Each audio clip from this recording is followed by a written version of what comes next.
Bom dia, igreja, bom dia, amados irmãos, amadas irmãs, visitantes conosco também nessa manhã. Vamos fazer uma oração para a gente começar a nossa aula? Ó Deus, Deus de toda graça, que nos permite nessa manhã congregarmos mais uma vez, e isso é um privilégio, Senhor, que nós ainda não entendemos o valor disso. Estarmos na presença, agora como coletividade, como igreja, na presença do Deus Altíssimo, para prestar um culto, como aquele povo que caminhava uma caminhada longa para chegar em Jerusalém, no templo, e adorar o Senhor. Assim as famílias caminham, Senhor, pelos montes, até chegar em Jerusalém. Aqui também nós viemos nesse lugar que o Senhor preparou para esse pequeno grupo, para nós adorarmos o Senhor, para te contemplarmos a beleza da tua santidade e para aprendermos a tua palavra. Para isso, Senhor, que o teu Santo Espírito coopere conosco, pois sem ele nada podemos. Ajuda-nos, Senhor, tanto a entregar as mensagens de hoje, como também dar-nos ouvidos de ouvir a Tua palavra, e que o nosso coração não seja pedra, mas que seja carne, e que seja maleável, que caia temor em nossos corações, e que nossos corações estejam dispostos a mudar de vida, sermos transformados, para vivermos de modo digno do Teu chamado. É o que eu peço por mim e pelos meus irmãos, em nome de Jesus. Amém, Pai, amém. Irmãos, então nós estamos tratando ainda desse assunto, eclesiologia, dentro da grande parte que chama-se redenção, como eu falei para os irmãos. Nós já vimos a parte de criação, queda. Agora chegamos à parte que a gente pode dizer, como humanos, pecadores, a parte mais importante para nós é a parte da redenção. Nós estamos caminhando dentro da parte do tema redenção ainda, né? Falamos um pouco sobre igreja na última aula, e hoje vamos completar, como eu disse, algo bastante superficial sobre eclesiologia. Já falamos alguma coisa, vamos fazer o nossa, como de costume, né? Nossa pequena recapitulação. E vamos prosseguir hoje encerrando esse assunto de eclesiologia. Então, o que nós já vimos? Uma breve recapitulação. Nós iniciamos nossos estudos dizendo que esse tema nós estamos nos baseando única e exclusivamente nas Escrituras. O que nós estamos extraindo de dados sobre igreja, nós estamos buscando das Escrituras. Existe muita coisa boa escrita sobre igreja por teólogos, lógico, sempre baseado nas Escrituras, e também sobre a história da igreja, ao longo de anos, não é? Não é esse o tema que nós vamos tratar, nós estamos tratando somente sobre aquilo que a Bíblia fala sobre igreja, então é bem resumido, porém é bem objetivo e importante para nós, porque é Deus falando sobre a própria noiva dele, né? Nós explicamos o significado bíblico de igreja, a palavra, também o significado bíblico da palavra santos, separados, né? E sobre o reino de Deus e o reino dos céus, vimos já sobre isso, biblicamente falando, né? Também vimos que os eleitos são súditos do reino de Deus e são cuidados, supridos e protegidos pelo Pai. Agora, esses súditos são filhos de Deus, e além desses súditos e filhos de Deus estarem num processo de santificação, tudo isso dentro do tema redenção.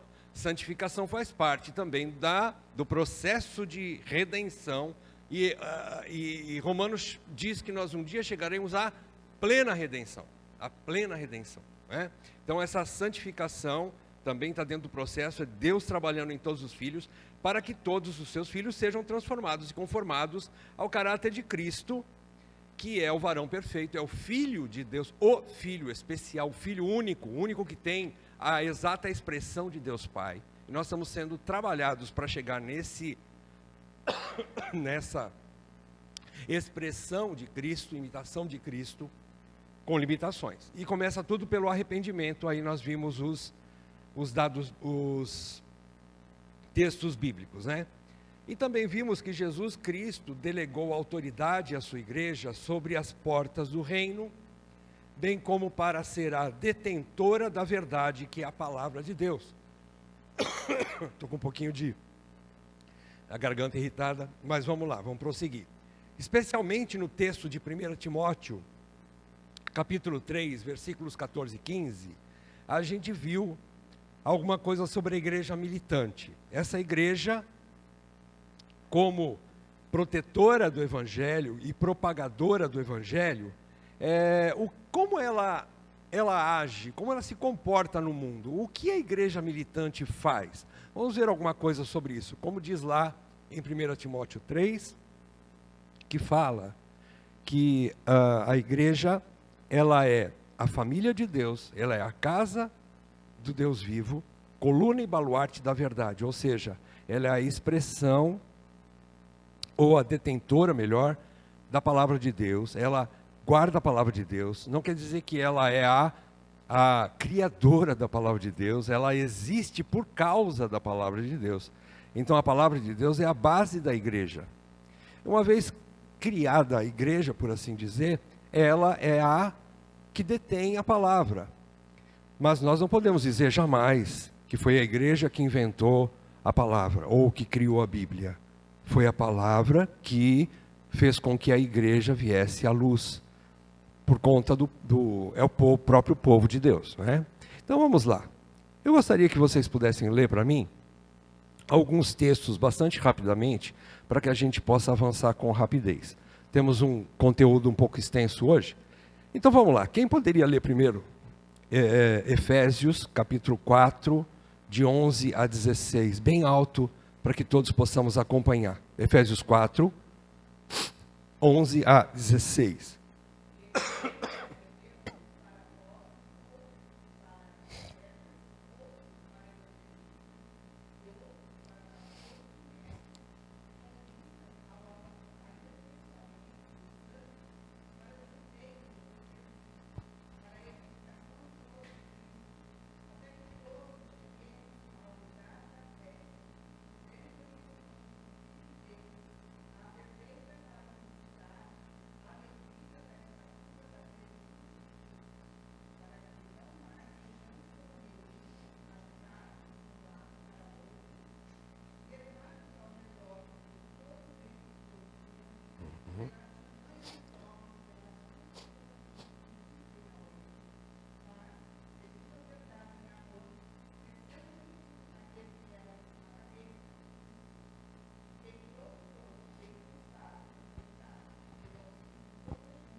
Parte.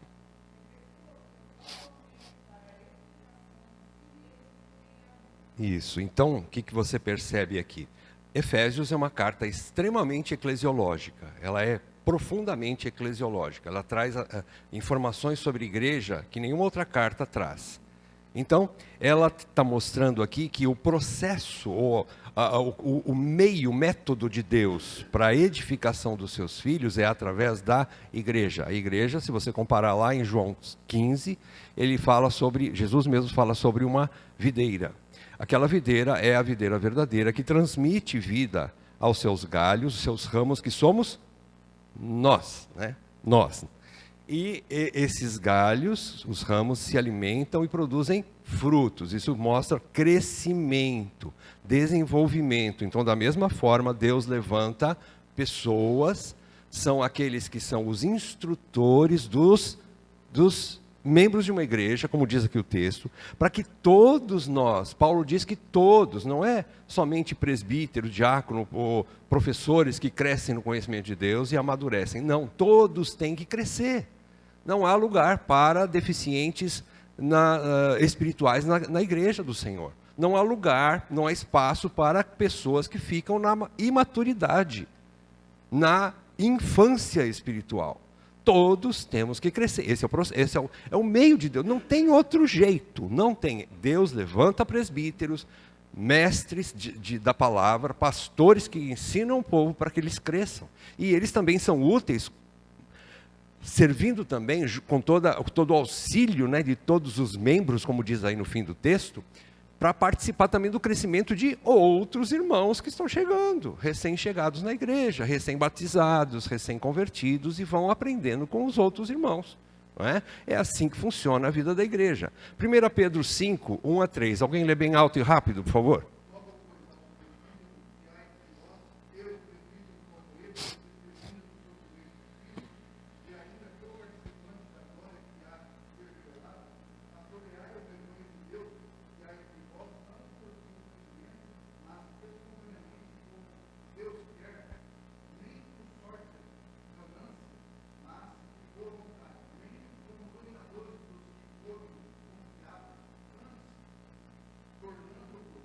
Modelo.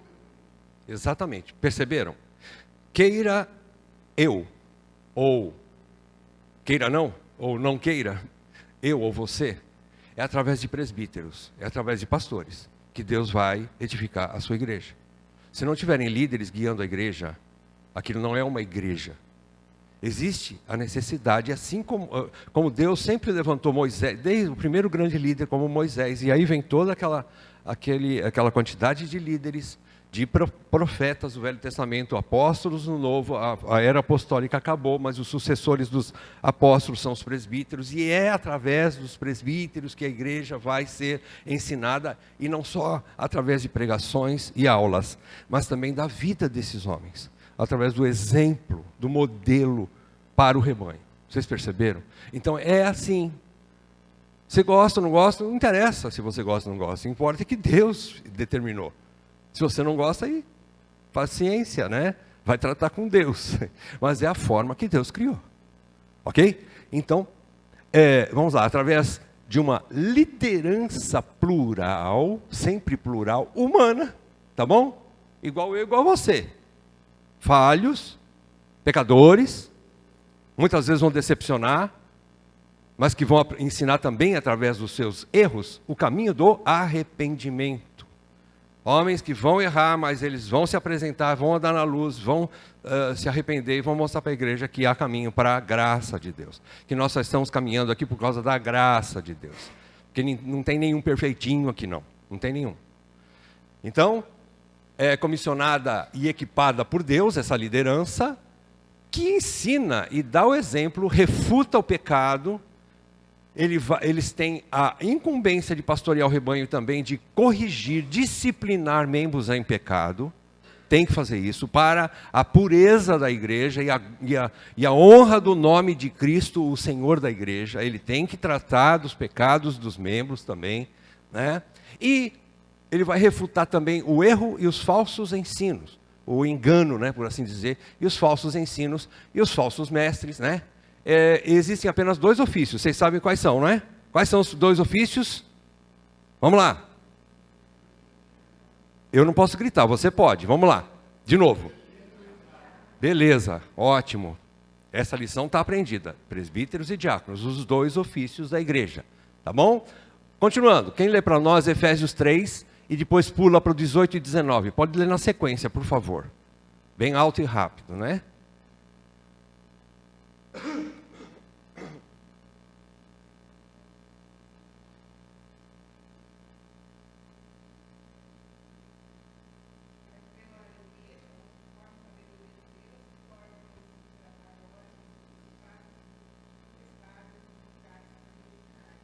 Uhum. 18 e 19.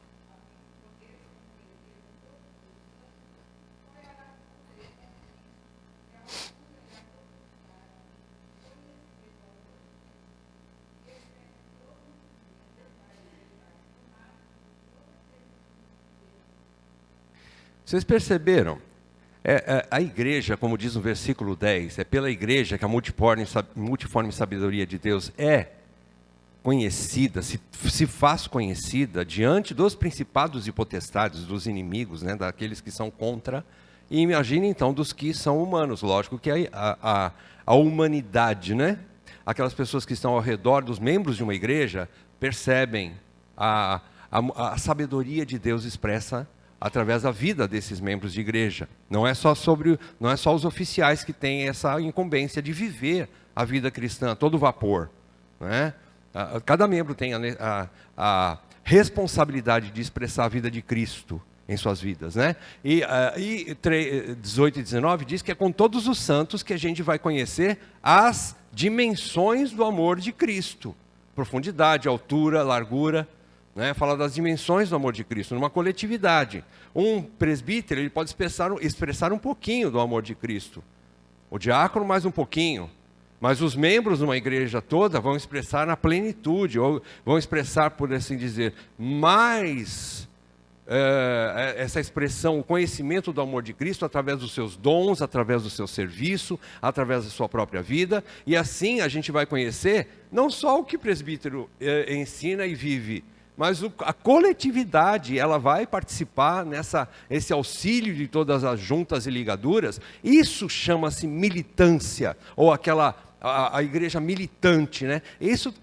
Nós não estamos aqui militando contra o diabo, nós não somos caçadores de Satanás. Não é isso que a igreja faz.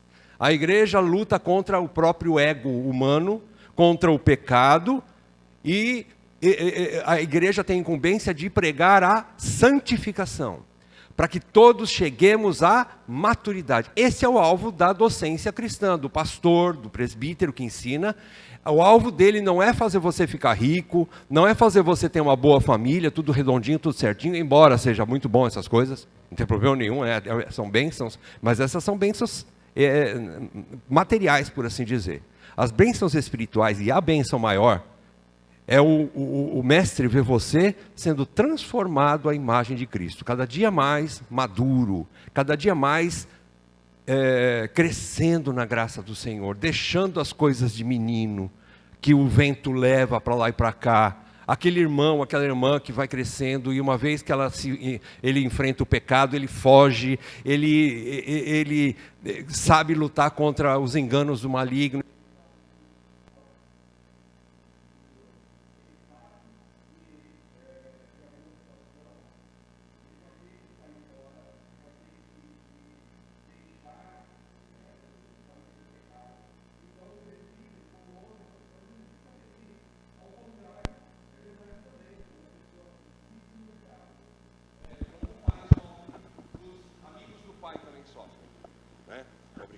Alô?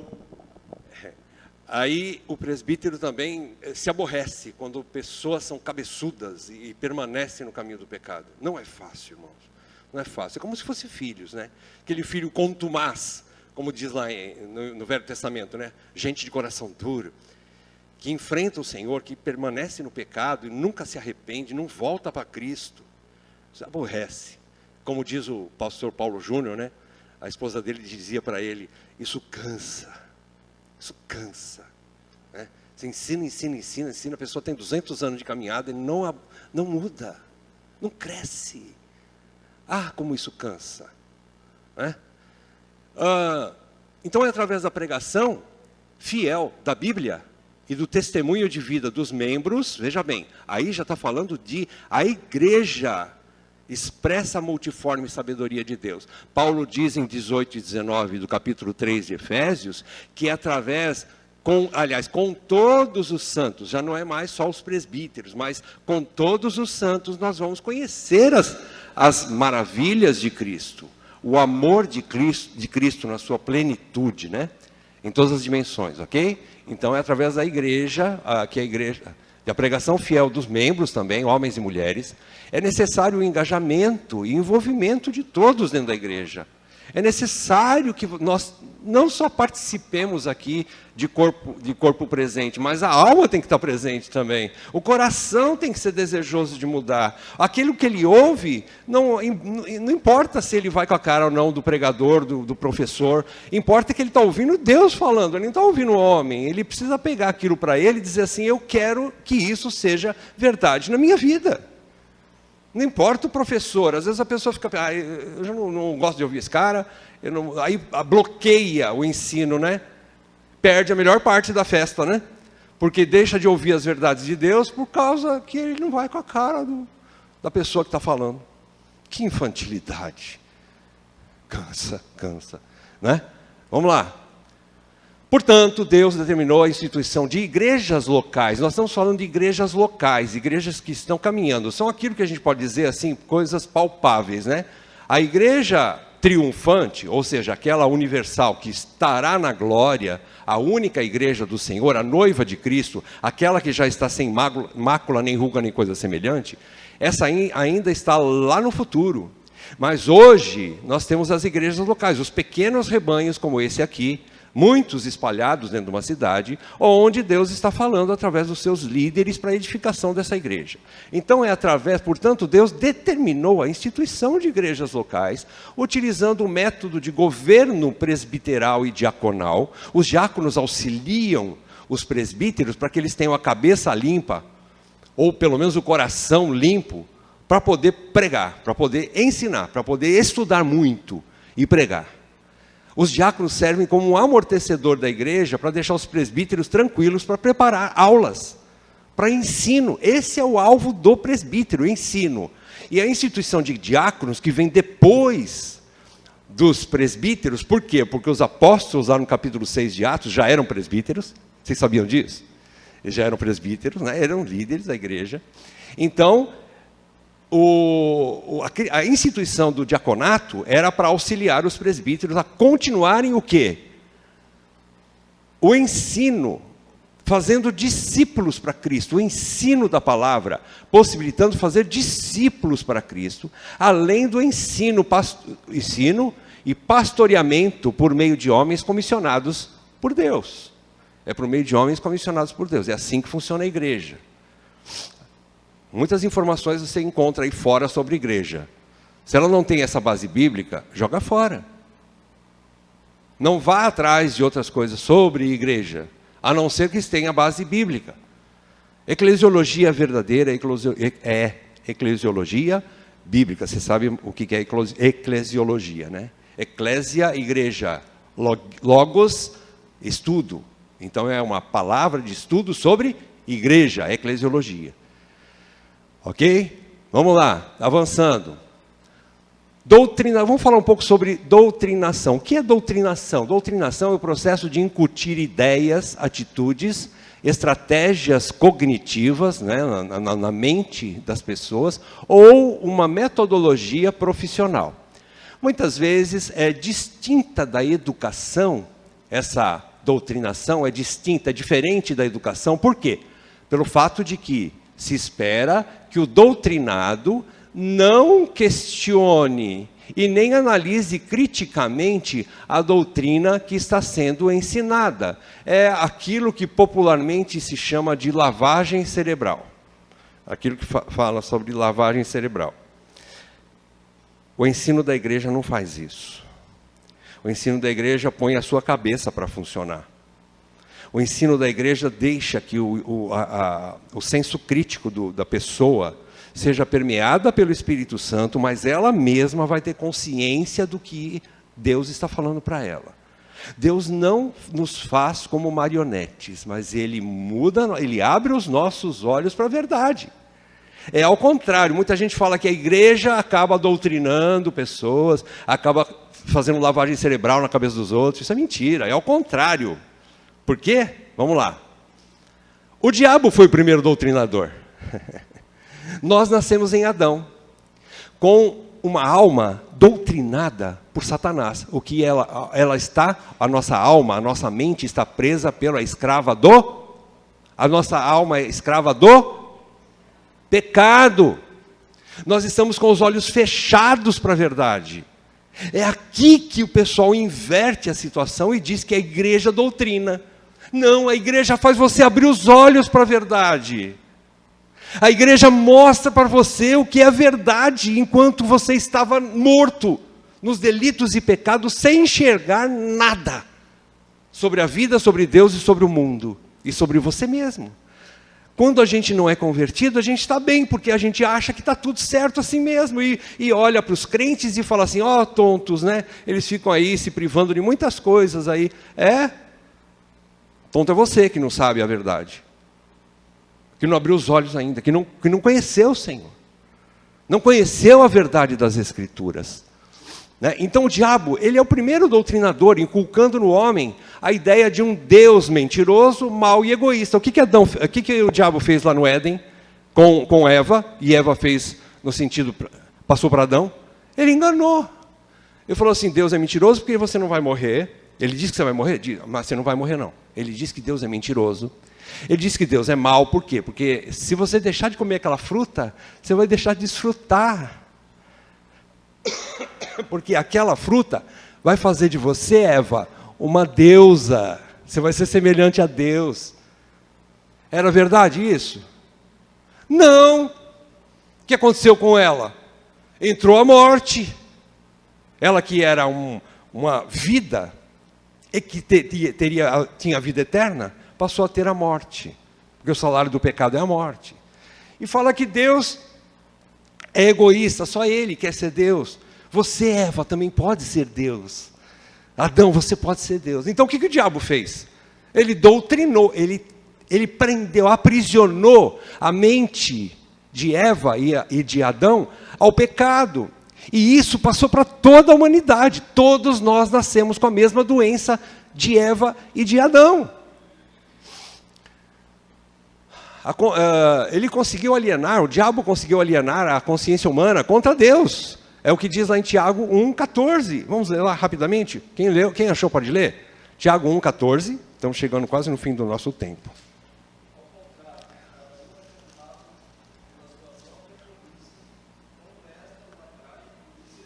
Exatamente. Quando a gente cai em pecado é porque a gente quer. A nossa própria cobiça nos leva ao pecado. Deus não tenta ninguém. O diabo também, ele só tenta, ele só oferece. Mas ele não bota um revólver na tua cabeça e fala assim, você vai pecar agora. Se você não pecar, eu te dou um tiro. Não, o diabo não faz isso. Ele só apresenta para você. E você é que pega aquilo e come, ou toma, ou faz. O pecado. É a tentação, a alma humana que deseja o pecado. Isso é a doença, é a doutrinação que o diabo pôs na mente desde sempre, desde o início, desde Adão, desde sempre não, perdão, desde a criação. Ok? Continuando. Então, fazer discípulos é libertar. Fazer discípulos é libertar as pessoas desse domínio, pelo poder da verdade, que é a palavra de Deus e do Espírito Santo. O crente que verdadeiramente é salvo, ele é regenerado, ele foi liberto, ele está vivo agora. Aquele que estava morto agora está vivo, aquele que estava cego agora ele vê, aquele que estava preso no pecado, na mentira, agora ele vê a verdade. E mais do que isso, o Espírito está nele, ele tem poder para sair daquela vida. Ele tem poder para deixar aquela vida. Essa é a missão da igreja. Essa é a missão da igreja, fazer discípulos de Jesus. O Evangelho é o poder de Deus para vivificar o morto, como diz lá em Romanos 1, 16 e 17. Alguém pode ler para nós? E depois outro já poderia abrir em 1 João 3, 8 e 9, e outro em Evangelho de João 8, 32. Vamos fazer isso na sequência, tá? Então vamos lá. Quem achou Romanos 1, 16 e 17? Lê para nós. O que diz a palavra? Pois não me envergonhe do Evangelho, que é o poder de Deus para a salvação de todo aquele que crê, primeiro do judeu, também do grego. E a justiça de Deus se revela no Evangelho, de fé em fé, como está escrito, justo viverá por fé. Vocês perceberam? É a palavra de Deus, o Evangelho, a palavra de Deus é o poder de Deus para tirar as pessoas desta prisão aqui, ó, do doutrinador que é Satanás, tirar dessa prisão.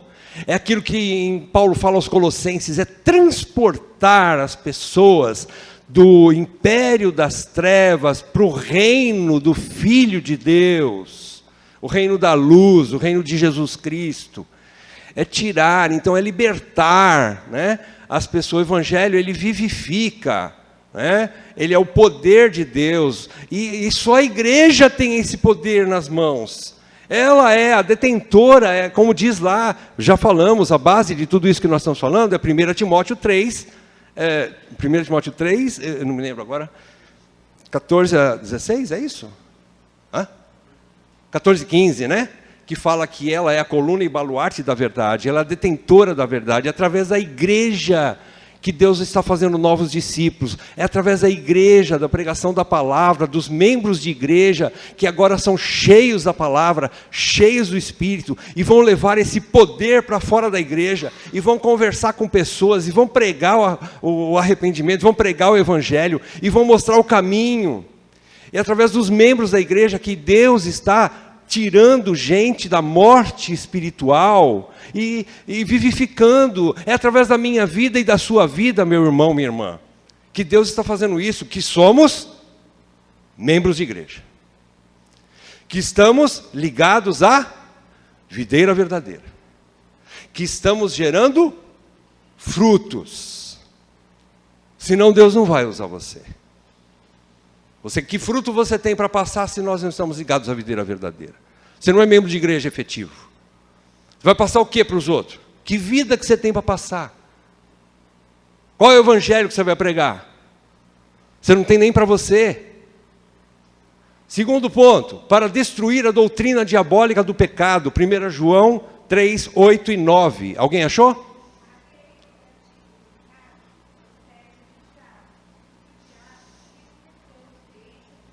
Uhum.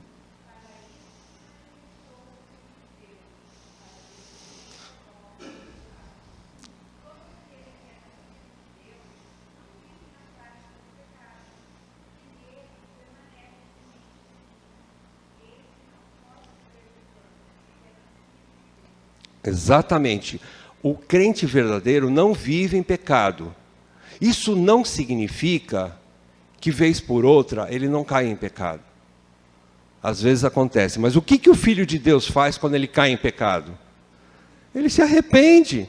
Ele volta para Deus, ele pede para Deus, ele sente nojo de si mesmo, como se fosse uma prostituta toda imunda, e ele chega para Deus e fala: me lava, Senhor, porque eu me sinto um nojo. Eu sou miserável, eu preciso da tua graça. Tem misericórdia e perdoa-me, Senhor. Sabe o que acontece? Ele sai da presença de Deus limpinho, purificado pelo sangue de Jesus. Porque 1 João também diz, capítulo 1, que o sangue de Jesus é poderoso para nos purificar de toda imundícia. Toda imundícia. Então, a igreja faz isso aqui, ó. Né? Ela está cooperando para destruir as obras do maligno. De que forma? Caçando o diabo. Onde você ouviu falar que tem um diabo aí? O capeta está fazendo um monte de coisa feia lá no bairro, no céu. Vamos lá, a igreja inteira, vamos lá orar, vamos fazer em volta da casa, que o capeta está lá e vamos orar. É assim que você luta contra o diabo? Isso é bobagem. Ninguém tem poder contra ele nesse sentido. Não é para isso que a igreja foi chamada. A igreja foi chamada para pregar a verdade através do poder do evangelho que vivifica. É o poder da palavra. Quando você fala da palavra para a pessoa, a palavra liberta aquela pessoa das garras do diabo. Traz a vida. Você não sai correndo aí com espingarda atrás de Satanás nenhum, não. Não é isso que nós vamos fazer.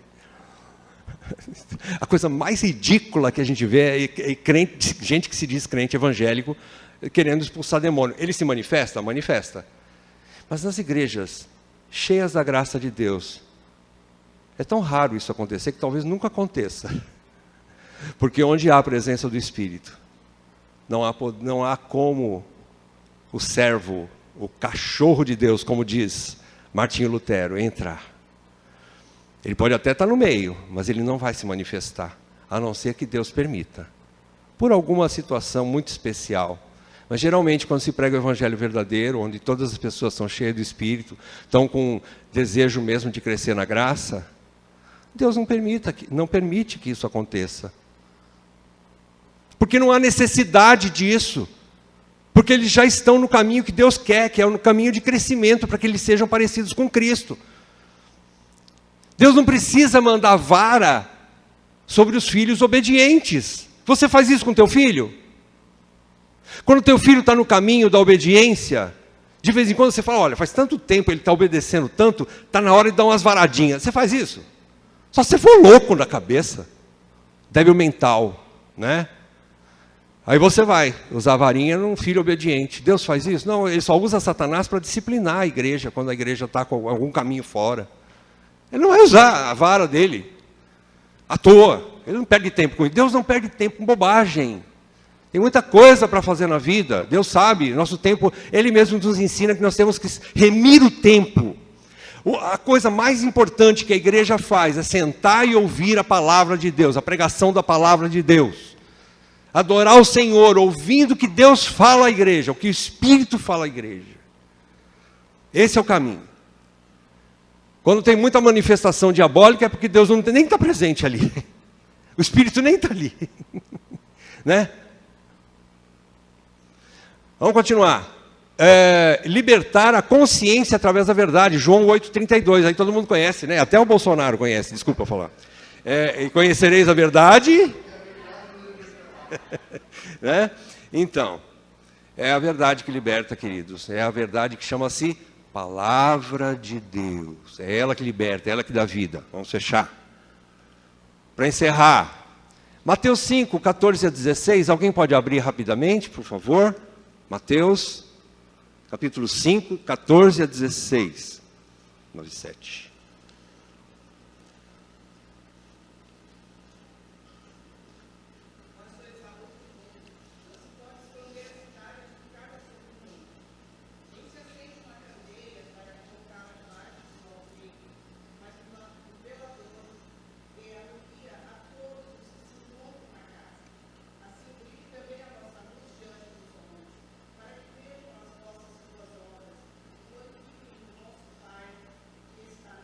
Perceberam a missão da igreja? A missão dos filhos de Deus, mais uma vez, membros de igreja, é que eles deem frutos, é que eles sejam luz, é que eles recebam a luz que vem da fonte maior. Deus é a nossa luz. Através de Deus, através do caminho que Cristo nos abriu, além do véu, para nós termos comunhão com Deus, para nós conhecermos a Deus, para nós estarmos cheios da palavra de Deus, que é lâmpada para os nossos pés e luz para o nosso caminho, nós brilhamos, caminhando no caminho da palavra de Deus, nos princípios da palavra de Deus, nós brilhamos para o mundo. Isso não significa que você vai ficar de cabecinha branca brilhando luminoso por aí, né? Até eu poderia ser uma lampadazinha, né? Não é esse brilho, queridos, está falando de obras, está falando de vida, está falando de vida transformada, de vida que pecava, mas agora não peca mais, gente que tinha vícios, mas agora não tem mais, gente que andava por caminhos tortuosos, não havia respeito com o cônjuge, não havia respeito com filhos, não havia respeito com os pais, não sabia o caminho da verdade, dos princípios da palavra de Deus. Hoje sabe e muda. Não importa a faixa etária. Tem gente que é salvo pequenininho, tem gente que é salvo velhinho. Deus é poderoso para mandar você hoje, aqui e agora, seja lá qual for a tua idade e o problema e o pecado que você se meteu. Não há pecado ou culpa maior que o amor de Deus, do poder do Evangelho para salvar pecadores que estão na lama do pecado. E, uma vez salvo, Deus coloca a gente no mundo de volta. No mundo, Ele não está querendo levar você para o céu ainda não. Nós ainda estamos militando aqui, a igreja ainda está caminhando na terra, para expressar a glória daquele que nos chamou das trevas para a sua maravilhosa luz, as virtudes de Deus. Então nós estamos aqui ainda, né? Então esse é o objetivo do Pai, que seus filhos, os súditos do reino, sejam em primeiro lugar transformados, uma vez que fazem parte do reino da luz, e posteriormente brilhem a luz de Cristo, que são as nossas boas obras, para o mundo. Boas obras não é só dar esmola, não. Às vezes a gente confunde. Boas obras, vou fazer uma boa obra hoje. Passou um mendigo lá na rua, vou dar uma camiseta para ele, né? Um tênis velho e um pouquinho de comida. É boa obra? É, mas é muito mais do que isso. Boas obras começam numa vida de arrependimento. A primeira boa obra do Espírito Santo é você se arrepender dos seus pecados. Essa é a primeira boa obra, quando você tem consciência de que você está fazendo algo errado, que está ferindo princípios de Deus, e você fala assim: Senhor, eu não quero mais essa vida, me perdoa e me salva de mim mesmo. Como essa palavra tem falado aos nossos corações lá em casa. Salva-me de mim mesmo. É ou não é? Tem falado isso aí lá em casa. Essa é a primeira boa obra. Você pedir para Deus te salvar de você mesmo, para você ser uma nova criatura em Cristo. Aí Deus vai usar para outras boas obras. Aí não importa, Deus é criativo, Ele usa, cada um deu um dom, e aí Deus é que sabe. Mas primeiramente você precisa ser salvo, transformado e salvo de você mesmo. Uma vez você salvo do seu próprio eu, Deus enche você de Cristo. É a morte que produz vida, é vida que nasce da morte. Tinha um hino antigo que falava assim, né? É vida que traz o perdão, né? É muito mais que uma religião, é Cristo vivendo em você. É isso que começa a boa obra. Cristo vivendo em nós, para nós sermos luz no mundo. Luz no mundo, né? O que nós concluímos? Deus não tem o objetivo de nos salvar e imediatamente nos levar para a glória, ou de nos poupar do mundo hostil. Você já pensou? Faz uma analogia bem fácil aqui comigo. Um treinador de futebol, um cara que treina futebol, um cara que é muito bom, ele tem todas as manhas, ele pega um rapazinho e treina aquele rapaz. E o menino vai crescendo, ele vai se fortalecendo fisicamente, ele vai se fortalecendo na parte técnica, ele vai se fortalecendo nas dicas, naquelas coisas todas, né? Aquelas firulas que os caras sabem fazer. Fica um excelente jogador de futebol, um cara, um craque. Aí ele pega e fala assim, agora eu vou te aposentar. Você já pensou se Deus fizesse isso com a igreja? Ele treina a gente, e na hora de jogar ele fala, não, fica no banco aí, você não vai jogar. Qual o sentido? Ele está treinando a gente para a luta, meus irmãos, para a guerra, para sairmos ao mundo, proclamarmos as virtudes de Deus em nós. Né? Então ele não quer levar para a glória, ou de nos poupar do mundo hostil. Não, opa, é para frente que se anda aqui. Ele quer que todos nós possamos impactar nossa geração vivendo em santidade, fazendo boas obras cristãs e pregando o reino de Deus para todos ao nosso redor. É isso que Deus está fazendo em nós. É isso que Deus está treinando em nós. Nos treinando, perdão. Né? E o instrumento que Deus utiliza para isso é a igreja, irmãos, é a igreja. Portanto, o nosso crescimento espiritual, para que nós possamos expressar essas boas obras cristãs aqui, ó, e pregar o reino de Deus, o nosso crescimento espiritual, para que a gente possa estar apto para fazer essas boas obras, depende de nosso exercício efetivo e constante ao que a igreja, nos proporciona. Se você não participa dos ensinos da igreja, é lição dada. Você perdeu. Você não vai no culto, você perdeu. Você não vai nas reuniões caseiras, você perdeu. Tudo que a igreja proporciona tem um propósito. Não é invenção de homem. Igreja não é invenção de homem. Estudos bíblicos não é invenção de homem. Reuniões de mulheres não é invenção de homens e nem de mulheres. Reunião de crianças, tudo mais que a igreja proporciona é com o objetivo de fazer você crescer e amadurecer e poder ser transformado a ponto de praticar e expressar as boas obras e assim glorificar a Deus com a sua própria vida. Olha só o que o pastor Luciano Rocha, lá de Maringá, falou. Ele diz assim: Deus não nos chama ao individualismo nem à coletividade. Guarde essa palavra no seu coração, coletividade. Mas a uma diversidade comunitária, comunidade. Coletividade, comunidade, são sinônimos? Não. Não são. Vou explicar. Deus nos chama a uma diversidade comunitária, onde os diferentes, cada pessoa é diferente uma da outra, eles se unem em torno de algo maior que eles. Qual é o algo maior que eles? Jesus Cristo. O seu rei que você é súdito dele, e você é diferente do irmão, você é diferente daquela outra irmã, você é diferente daquele outro irmão, todos nós somos diferentes, mas nós vivemos em comunidade. A diferença de coletividade e comunidade é que a comunidade, todos têm interesse do crescimento mútuo, o crescimento de todos. Coletividade é a mesma coisa que você, vamos supor, um exemplo, você vai num campo de futebol, tem um monte de gente lá, não tem? Assistindo o jogo, né? Ali é uma coletividade, tem bastante gente. Mas eles não têm o propósito de ajudar uns aos outros. Eles só estão assistindo o jogo. Ou uma banda de rock, vai tocar rock lá, enche de gente para assistir. Mas eles não têm interesse na comunidade, ser comum. A coletividade é um amontoado de gente que não tem propósito de auxílio mútuo. Simplesmente isso. É um ajuntamento de pessoas, sem propósito comunitário. A comunidade é diferente, porque mesmo na diversidade ou na diferença de pessoas, todas trabalham para um objetivo comum. Primeiro, glorificar a Deus. Segundo, servir o irmão. Você não está aqui para ser servido, você está aqui para servir. Você não está aqui para receber, você está aqui para dar. O cristão, como seu mestre, entende que é mais bem-aventurado dar do que receber. Cristo não veio para servir. Cristo não veio para ser servido, mas para servir. O parafuso está soltando já. Cristo nos mostrou o caminho de servir. Deixou de sua glória para servir. Ok?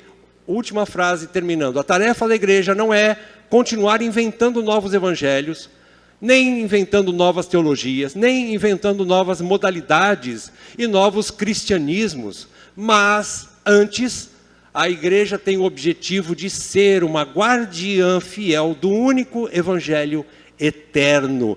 Que privilégio! Você já imaginou, quando você pensa assim, a igreja, ela é a detentora da verdade. Isso só funciona para as grandes igrejas centenárias, presbiterianas, batistas. Não. Toda a igreja que prega o evangelho é uma guardiã da verdade, tem esse privilégio. E nós somos uma delas.